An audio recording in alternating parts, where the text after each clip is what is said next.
हमारे गुरु जी के सम्मान में आशीर्वाद सुंदर माला 500 रुपये देकर के आशीर्वाद दिया गया। कोई भाव से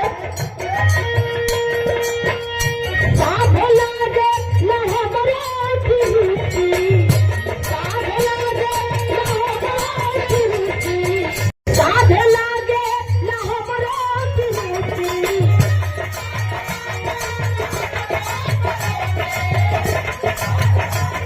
साधे लागे लहबरे की रुचि, साधे लागे लहबरे की रुचि, साधे लागे लहबरे की रुचि, पर मनावे न पावे साधे लागे लहबरे की रुचि, पर मनावे न आवे लौटा।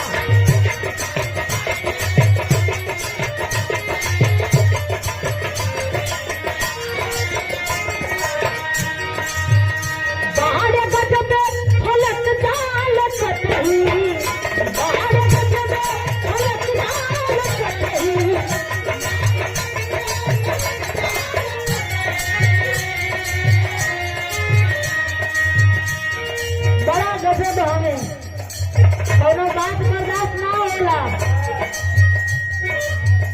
बाढ़ गज में फलक जाल कतही, बाढ़ गज में फलक जाल कतही, बाढ़ गज में फलक जाल कतही, गम छुपावे न आवे लंका, बाढ़ गज में फलक जाल कतही, गम छुपावे न आवे लंका।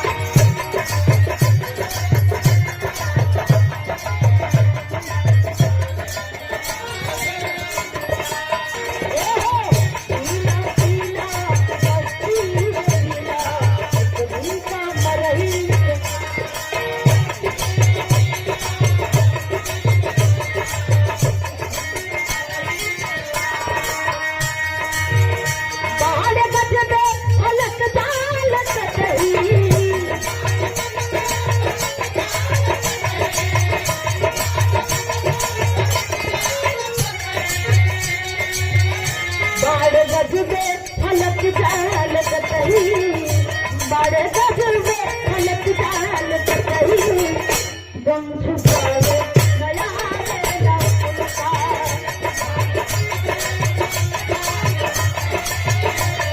छुपावे न आवे लौटा।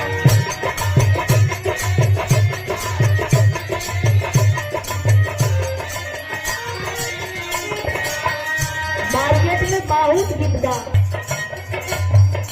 दिल लगा ले नया रे लौटा,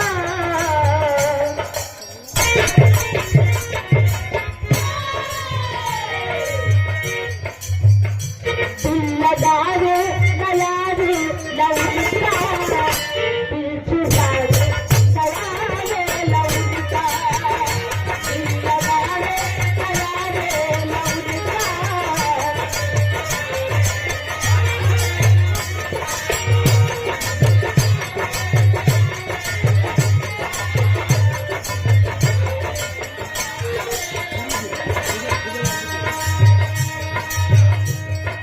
और ये आशीर्वाद देनी गुरु जी के सम्मान में श्री विजयलाल यादव जी, तुझे गुरु जी के सम्मान में सुंदर पुरस्कार 500 रुपये के आशीर्वाद देने वाली बहुत बहुत प्रणाम। कौनी भाव पे दिल लगा रे नया रे लौटा, दिल लगा रे नया रे लौटा, दिल छुपा रे नया रे लौटा।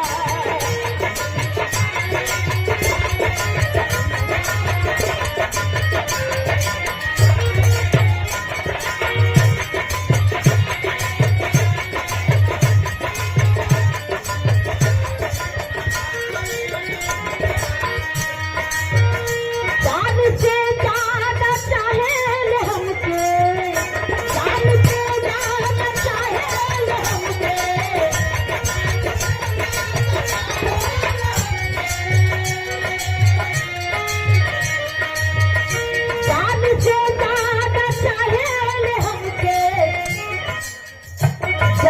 से ज्यादा चाहेले हमके, जान से ज्यादा चाहेले हमके, पर बता